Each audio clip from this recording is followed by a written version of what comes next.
Hey, what's up everybody? Richard Neal with South Florida Magic here. I'm going to be doing a Return to Ravnica block draft in just a few moments here. I'm just going to go ahead and get in the queue and wait for that to pop. If you're unfamiliar with what Magic the Gathering is, you can head on over to southfloridarmagic.com where they've got a wide variety of articles, podcasts, and videos covering every constructed format from Legacy to Standard, as well as articles on casual formats and limited. Limited is one of my personal favorites, and that's what we're going to be doing here this evening.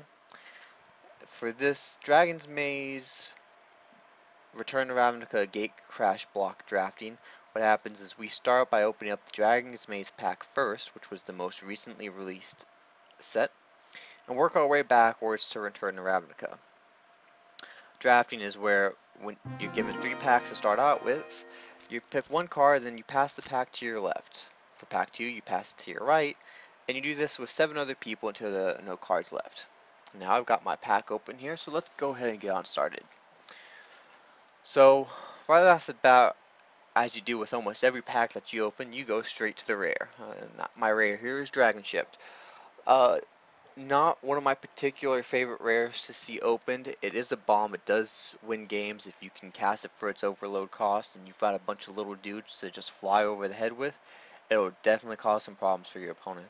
But we just want to take a look at the rest of the pack though and make sure that we're choosing the right thing here.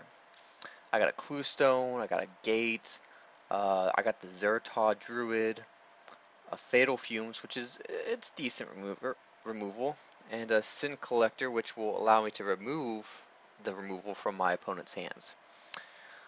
In particular, there's not a lot of there's blue-red in this pack. There's a decent bit of red, a decent bit of green, some white. I think I'm gonna pick up the Dragon Ship though, just because it can win games, and I want to leave myself pretty open for options if blue-red happen to come my way. That'll be a card I won't mind playing. We got our next pack here. We got a Boreal Guildgate, Dimir Cluestone, Gruul Cluestone, Ubulsar Gatekeeper, one of the cards I'm looking at in this pack. Rubble Belt Maka. I think those are ideally the 2 cards I'm looking at. Debt to the Deathless is pretty good. A little expensive. I mean, it gets me, um, it gains life, and my opponent loses life. So you know, there's a couple things here. There's the Mauve Obsidat, which has some potential with a good sack outlet. It can definitely turn into something useful that turns into a big creature. Only problem is that that +1/+1 is only until end of turn. I think though I'm gonna go with the Rubble Belt Maka. It's single color. It's only costs 1 red, and its Blood Rush ability is basically a giant growth for any of my attacking creatures for simply 1 red.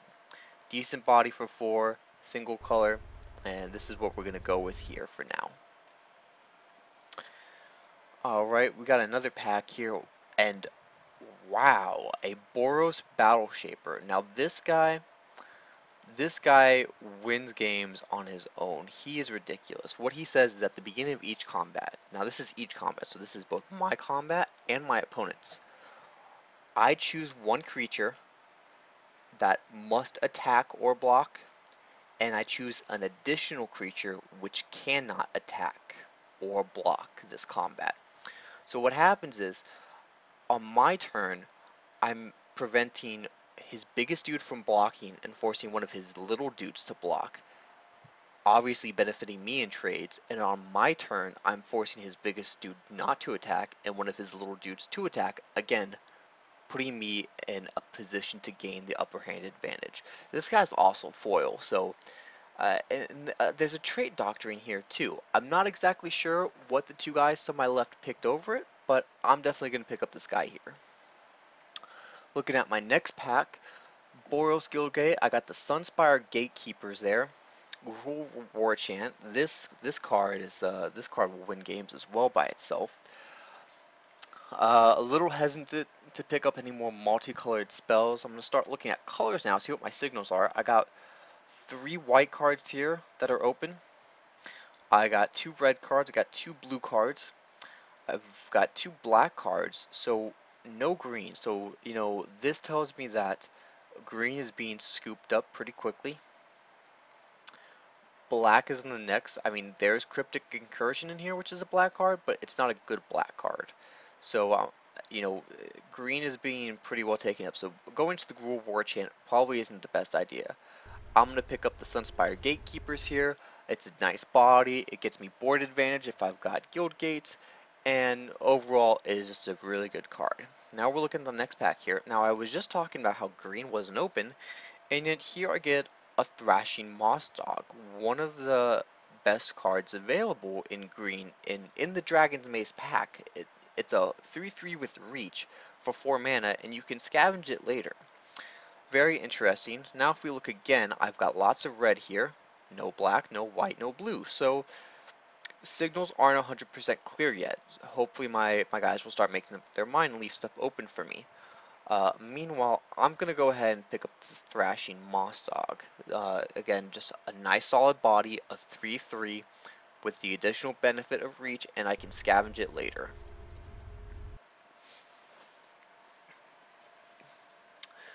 Got another pack here. Again, I'm not really sure what's going on. This guy, a Bronzebeak Moa, very, very good card. Like, I can't stress that point enough.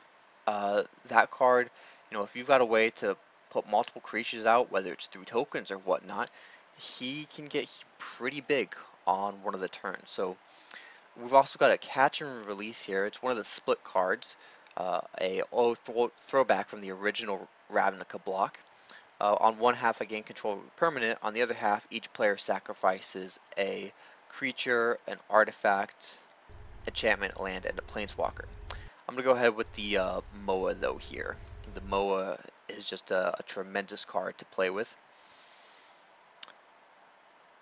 This pack is interesting. So I'm thinking at this point that I want to start defining a little bit more my colors. I don't have a lot of gatekeepers, so picking up guild gates isn't a necessity. But where am I headed here? I've got 3 white cards, I've got 2 green, I've got 3 red cards, and 1 blue. The Hazda Snare Squad is definitely something of interest to me. The Armored Wolf Rider is a semi-bomb, and the Morgue Burst is just incredible. I think we're going to go with the Armored Wolf Rider, a 4/6 for 5 mana. That body is huge. And then I have another one here. But we come down here to the lower end, and we see the Sin Collector. Now I do have the Armored Wolf Rider already, and you know I probably would only play one of them in my deck anyways. But the Sin Collector is the card I'm going to pick up here. The reason being is because being able to play him at the right time and remove an instant or sorcery spell, it can be very key. And you know, I don't want it happening to me for anybody taking removal, and I will want, if I end up playing those colors, to be able to take the removal from my opponent's hands. We come back here, we have another pack, Azura's Cluestone, Wake the Reflections, Toil and Trouble, Fatal Fumes. The Fatal Fumes is pseudo removal. The Wake the Reflection has a lot of potential if I can get into a kind of a token making area. All the token producing is in Return to Ravnica though, so it's kind of an investment, and Toil and Trouble is just great either way. I'm going to go with the Toil and Trouble. I can play one without having to play the other side, and it can be a huge burn spell, potentially dealing, I've seen this do 11 damage because the person loses 2 life. They go up to 9 cards and they take 9 damage from the Trouble. So it has potential, and I don't necessarily have to play both sides.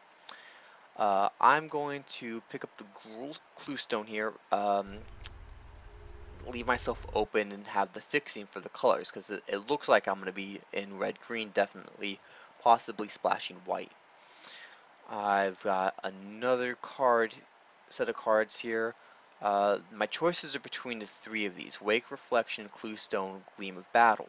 I'm going to go ahead and highlight the Gleam of Battle because this card will win on its own, but yeah, we're going to go ahead with the Gleam of Battle. The Gleam of Battle says every time a creature attacks I control, I put a +1/+1 counter on it. So, you know, I just swing in with creatures and they get bigger by themselves. I think I'm going to go for the guilds here. Monocolored creatures can't block this turn. It's a pseudo alpha strike. I'm going to pick up, is it Cluestone? Again, a Cluestone in my colors, perfect for the fixing. Mutant's Prey, a target creature with ++1 counter fights another creature. So definitely some things here. Didn't pick up a lot of removal. A little disappointed with that, but then again, I just know from personal experience that the removal in Dragon's Maze isn't the best. I mean, things like Putrefy and War Leader's Helix and those things, they get scooped up pretty quickly here.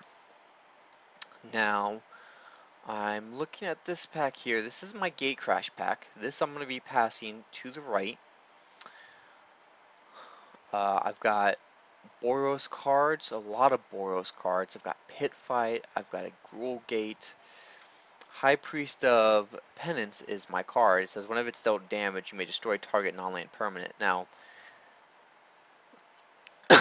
I'll be honest, you know, the card, I don't really feel like it's worth picking up just because it's gonna die to something, and without a way to make it like indestructible, it really doesn't serve a whole lot. I mean, yes, I'll be able to destroy anything, but I think he'll end up coming back around to me. Call of the Nightwing here. I think my choice is between the Sky Knight Legionnaire and the Call of the Nightwing. I am in Boros. I'm going to go ahead with the Sky Knight Legionnaire. 2/2 flying haste for 3. Looking at my next pack here, I got another Pit Fight. I got a Kingpin's Pet. Syndicate of Types, which we call Extort Bear. Verdant Haven, Madcap Skills. And the hands down pick here is the oh, there's a Night of Obligation too. I'm kind of torn. I mean, Boros is gonna speed up my curve a lot here. Boros is gonna be the pack that's going to go in and make my curve extremely fast and extremely brutal. The Madcap skills, it's good whether I'm fast, I'm slow, I'm medium range, but the Night of Obligation, you know, it's basically a gatekeeper with vigilance and extort later on. And then of course the extort bear. The Madcap skills though, I mean that card will win games, and I have to go with that. Uh, Having to, you know, make my creature +3/+0 and has to be blocked by 2 or more creatures is something that will oftentimes be very hard for my opponents to deal with. We're looking at another pack here. I'm starting to see black clear up. I'm starting to see green clear up and red, but in different ways. Like there's a smite here, so white's pretty open here. Um, my thing though is this Fathom Mage. It's the rare from the pack. It's 2 colors, a green and a blue. I'm not really set in colors just yet, but every time a +1/+1 counter is put on it, I can draw a card. So card advantage is limited is huge. Although the smite is the removal I need. We're gonna go ahead here though. We're gonna pick up the Fathom Mage because if we end up playing those colors, I want to be able to play the Fathom Mage, and I'm open right now. I have the ability to play it, and I want to be able to if I do end up committing to those colors thoroughly. I got a Shamble Sark here. Probably what I'm going to be picking up. Cloudfin Raptor. Wow, Cloudfin Raptor is huge here because it can definitely do a lot to win me games. So my choice is between the Shamble Shark and the Cloudfin Raptor. The Cloudfin Raptor is a 0/1 with Evolve. The Shamble Shark is a blue-green 2/1 with Flash and Evolve. Everything else in this pack, just to go over real quickly, okay, it's Defender, doesn't win me games. The Extort can, but it's very slow. It's an okay body Extort, but not the best. The Skin Brand Goblin is probably the other card to consider here. But I'm going to go ahead with the Cloudfin Raptor. The Cloudfin Raptor can do work, and flying is always good. Another pack here. I can't make heads or tails out of the signals I'm being passed from my people. One pack black is completely open, and the next pack black is not open. And Undercity Informer, this card alone will win games by itself, milling your opponent. I mean, majority of decks only play 17 lands, so you're talking about you drop this guy on turn 3 or 4, your opponent's already played 4 lands, he's got 2 more in hands, all you have to do is activate him a couple times and you've milled most of your opponent's deck. And a Daring Skyjack. 3-1 with Battalion, it gains flying. I'm pretty committed to Boros so far, or at least white, because of a couple cards, so I'm going to be going with the Skyjack here. We got another pack here. I've got the Night Watch is a card I'm looking at. 2/2/2. Yeah, 2/2/2. I know, confusing. It's 2 white knights with vigilance. The Shattering Blow is a nice sideboard card. The Disciple of the Old Ways. If I'm getting into that green section, which I have the ability to. I definitely have this ability to go into green, as well as this ability to go into blue.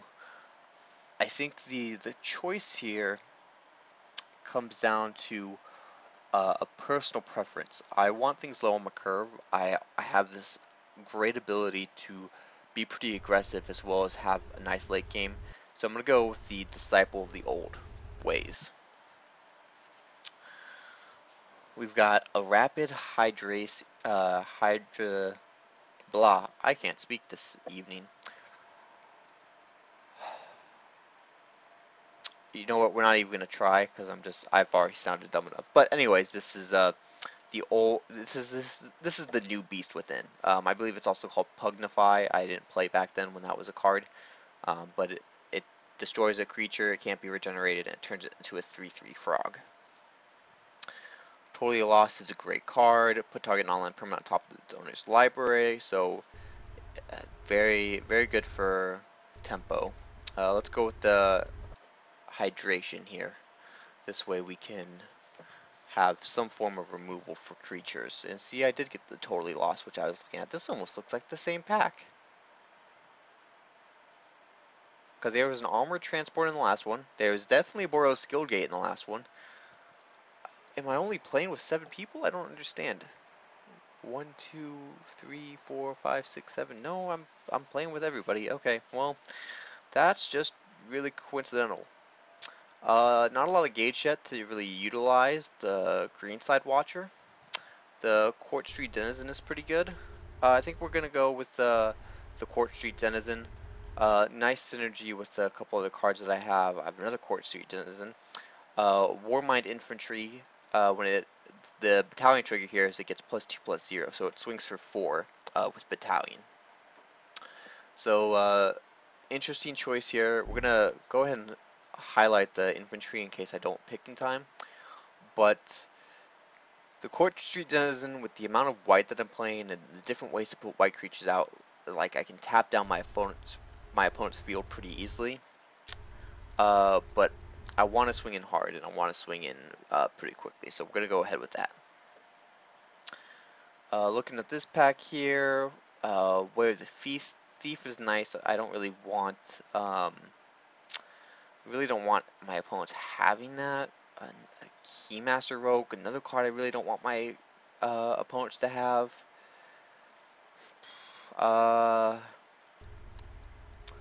But the Nav Squad Commando, let's go ahead with the Nav Squad Commando. Nice body, nice back, can definitely help win games. And a Smite got back to me. Yes, right what I wanted to see. I can't express how much I really just wanted to see that card right there.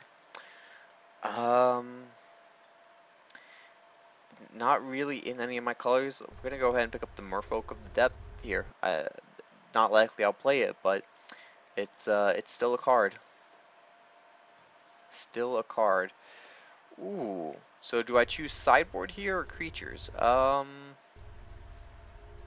gonna go with the Night Watch. Artifacts aren't a huge thing.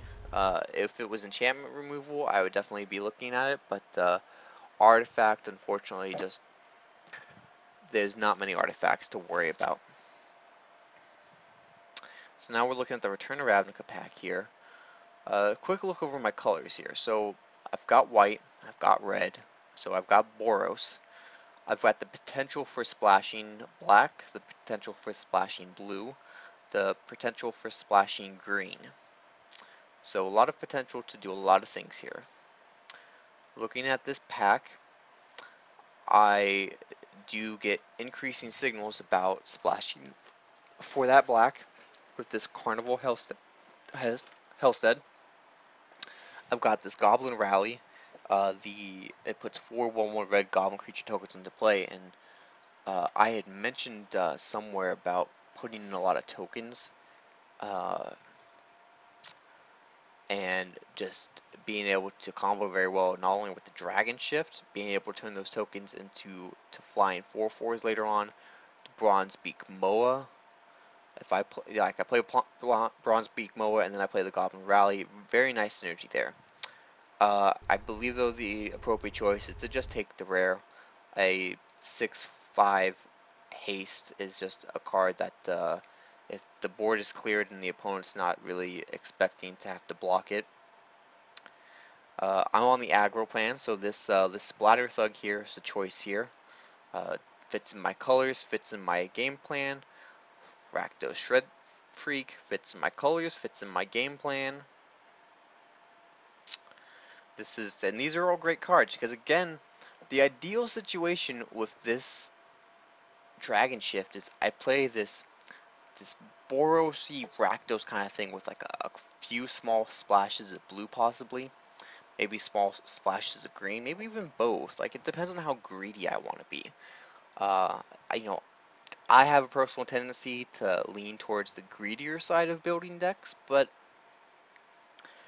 that's me. That's because I feel like I can optimize my cards in the right manner to be able to take care of it. Things I'm looking at here is the Centaur's Herald, the V2 Gaza Guild Mage. We just hate draft the Guild Mage here. I mean, I can't compete with that. It's as simple as that. It's a mana sink. If that goes online and if I don't remove it, it's gonna kill me. Looking at the next line of things here, we're gonna go ahead with the Fencing Ace. This guy's got the potential to get bigger very quickly with the different things I have. I've got the Gleam of Battle for later on. I've got the Madcap skills, a couple things that can definitely make it bigger, and it's the card we're going to be going with here. Because that will make it into a 4/1 double striker. It has to be blocked by 2 or more creatures. I don't know a lot of people that can deal with a card like that. Wow, this pack. I really want to pick up the Trader's Instinct here. Um, I also really want to pick up the Common Bond, the Eyes in the Sky, the new Prov Guild Mage. So, train of thoughts here. Trader's Bond, Trader's Instinct will win me games because I'll be able to have a very fast, very aggressive board. My opponent plays some clue stones, I steal his creature that he plays to defend, and it's an alpha strike right there. Common Bond makes a lot of my creatures a lot better. New Prov Guild Mage wins on its own, and it's a mana sink later on. We're gonna go ahead though here with the Trader's Instinct. The green is a minor splash, and hey, look, I get a Common Bond anyway in the next pack. Man, am I good at Magic? I think so. I get past the card that I'm trying to decide between, and yeah, that's pretty good there. um,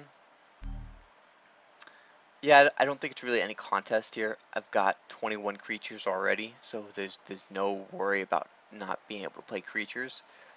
Common Bond just makes my guys insane. It's a nice combat trick that's permanent, and yeah, pretty simple choice there with that.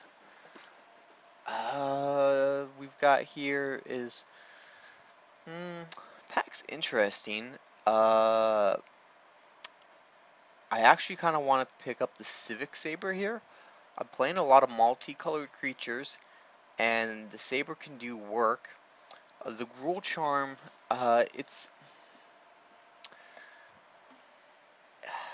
I'm not really splashing the black though or the green. Like it's not in my color, so that card is just difficult for me to pick up. Uh, the monitor's okay. We're gonna go with the Saber. You never know. I've never really played an artifact in any of the Return to Ravnica drafts or the block draftings that I've done, but I mean, you never know. I could have that one side slot open that I need one extra card, and I put that Saber in there, and I put that on something like a Rakdos Shred Freak, and you know that's swinging with a 4/2, possibly a 7/2 that has to be blocked by multiple creatures on turn 3. Dreams here, dreams, but we can live them later. Let's go ahead with the Sunspire Griffin.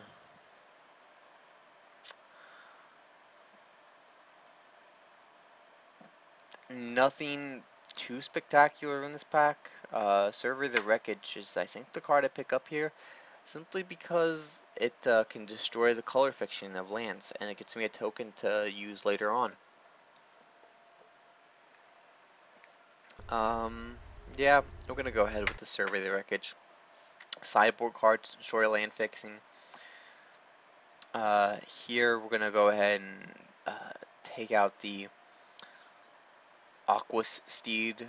That can slow me down. My opponent plays it on turn 4, and then not only does he block one of my guys with only 2 power, but he makes my other guy weaker. So Search Warrant does the same thing, though. The Search Warrant actually gains some life. So one's a bit more slower tempo, the other one's more consistent tempo. Street Sweeper is not a bad card. We'll go ahead and we'll pick that up. Doubt I'll ever be using it really. Giant Growth is a combat trick. Gonna go ahead and grab that. Oh man. Racecourse Fury. So happy I got that card, guys. So, not really the best draft. Um, yeah, just straight up honestly, like, not really the best draft. The commitment to colors wasn't there because my signals just weren't there. And, you know, I don't know if that just means I was drafting with inexperienced people that just couldn't make up their minds, or if they're just trying to play really greedy decks. And because of that, they were trying to just play like 5-color goodness, and I don't blame them. I mean, if you're getting guild gates, if you're getting clue stones, there's no reason to try and to not try to just play all the good cards. So right now I'm putting in the obvious colors of red, white, and black. The Skynet Legionnaire is an obvious card. The Smite Fencing Ace, Skyjack, Court Street, uh, and we're gonna do by converted mana cost here. And now what I'm looking at here is I'm looking at my curve. So I've got a lot of large bodies. So this is a nice curve. I mean, this basically says that I've got a lot of aggro early on, but I've got nice bodies. So what we're going to be doing is we're going to be doing a 23 card deck. Well, sorry, not 23 card deck. 23 non-land cards. 24 just isn't going to work out. I'm not fast enough. And I need cards like the Boros Battle Shaper to be in the game. We're going to go ahead and throw in the Toil and Trouble. I have options here. I can commit more to the red and the white and fill out the last 8 cards with those. I can splash and utilize one of the other colors I stepped into. Initial glances say that red is probably the best option here. I'm sorry, not red. Green is the best option. Dragon Shift, although really good card and would win me games, it's double blue to overload. Not really gonna happen. The Sky Games isn't really a card that I would play. The Cloud from the Raptor, you know, those are ideal cards, but the blue just in the end isn't gonna be worth it. Fathom Mage maybe as a small splash if I were to play green. The Merfolk could play because it can just be solo green. I definitely play this. However, I am playing white and black already. Yeah, those were both hate drafts. Uh, I will play.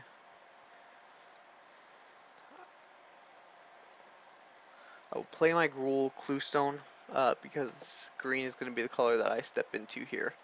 Because I'm going to throw in the Disciple of the Old Ways, I'm going to put the Armored Wolf Rider, the Bronze Beak, the Common Bond, the V2 Gaza Guild Mage, nice mana sink later on, start populating creatures. Let's do a sort by converted mana cost.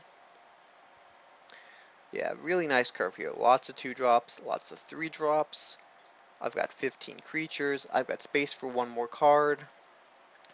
I've got, let's narrow this down a bit more. That's an Alpha Strike. That's a sideboard card. Double white, nice flying body. Not playing Guild Gates, although it is a nice body. Nice body, nice body. Not playing the blue. Too slow. I have better 6-drops. Don't have a lot of things with +1/+1 counters. Don't really think I'm going to be utilizing it for the scavenge because of the double green. Always a possibility.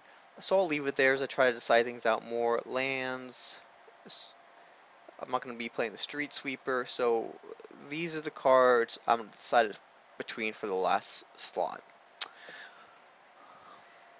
So if we go ahead and we convert these guys by let's do it by converted mana cost, just to get an idea of where they would go on the curve. So, Giant Growth, Combat Trick, turns into a removal spell or an anti-removal spell, because it doesn't say attacking. I think that goes on to the next level as being one of the cards that I pick. Night Watch, just a bit too slow, I think. I mean, nice synergy with the Bronze Beak Moa. Nice synergy with being able to activate Battalion for me. So, actually, Thrashing Moss Dog, I think I take out. The Awe for the Guilds is my Alpha Strike. Sunspire Griffin is double white. I kind of want to avoid double of any one color. I'm already stretching myself pretty thin over 4 colors in an aggressive deck. So I already know that I'm going to be hurting. I already know I am going to be hurting for getting the right colors when I need it. And it's really unfortunate, but it's what I was given and it's what I have to deal with.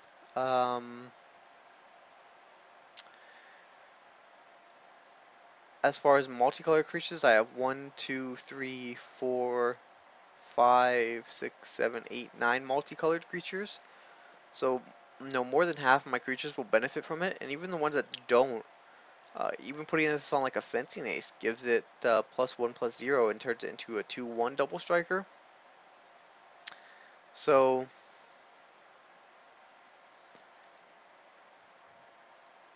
yeah, yeah, we play the saber. I mean, why not? I think though now looking at this though, I want to try and find uh I want to try and find space for some of these cards. Alpha Strike is huge. Um, I mean, do I necessarily play the V2 Gaza Guild Mage? The green is a splash.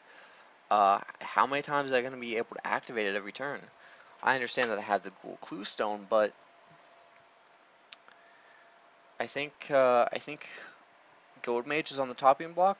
Even though it's a mana sink, it's not a mana sink in the colors I have. But it only requires 1 green, so hard to say. Hard to say. Uh, let's go ahead and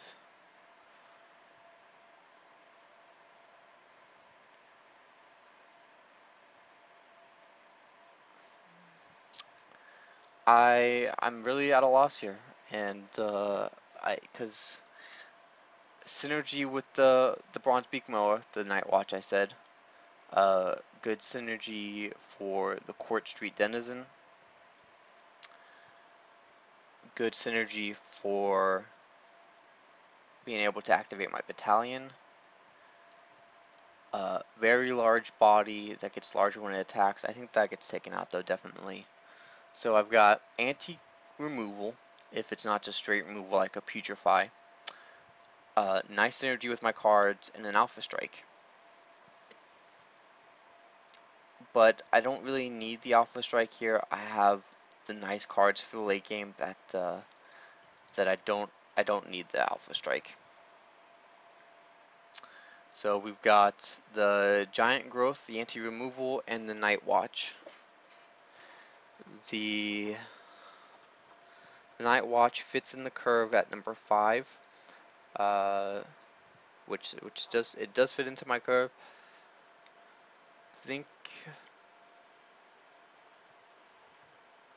I think I actually take out the Armored Wolf Rider maybe, and I play the Night Watch. It's either that or I take out the Guild Mage, because those are really the only things that I can really commit to saying. I'm not gonna drop the Guild Mage on turn 2.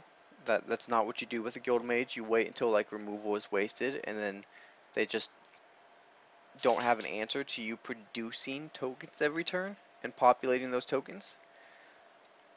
And so it's never really going to be on my aggro plan.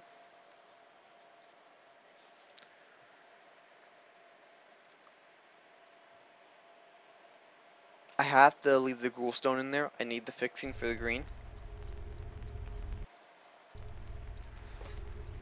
We're going to go ahead and just suggest the lands. Add lands. Suggest.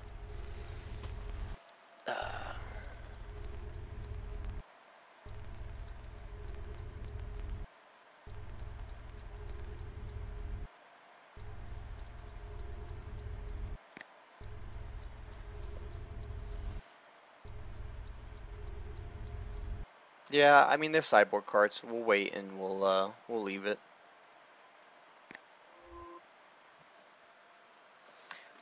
Alrighty, well, there's that. We'll be back in just a moment for the first round of the draft. Thank you for watching, and wish me luck.